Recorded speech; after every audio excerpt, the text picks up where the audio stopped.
Bogus doctor વિરુદ્ધમાં કાયદેસરની કાર્યવાહી કરતી એસઓજી શાખા સુરેન્દ્રનગર। એસઓજી શાખાના કર્મચારીઓ ગજાળા પોલીસ સ્ટેશન વિસ્તારમાં પેટ્રોલિંગમાં હતા તે દરમિયાન police head constable Amarkumar Kanubha Gadhvi નાઓને બાતમી મળેલ કે ગઢશિરાણીયા ગામે રમેશભાઈ ધનજીભાઈ મેરની દુકાન ભાડેથી રાખી તે દુકાનમાં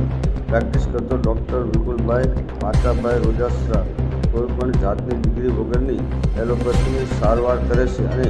માનવ આરોગ્ય સાથે ચેડા કરતા હોવાની હકીકત મળેલ હોય, જેથી એસઓજી શાખા સુરેન્દ્રનગર સ્ટાફ સાથે ગઢશિરાણીયા ગામે હકીકતવાળી જગ્યાએ મેડિકલ ઓફિસર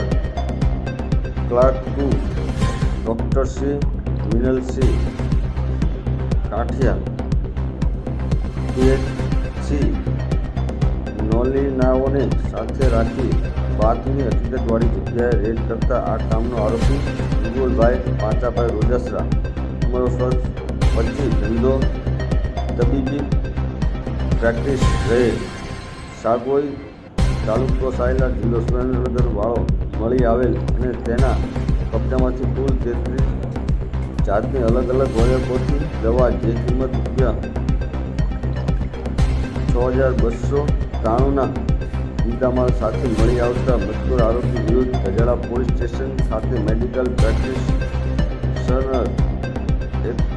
એક્ટ કલમ 30 મુજબનો ગુનો રજીસ્ટર કરાવી આગળની કાર્યવાહી હાથ ધરવામાં આવેલ છે।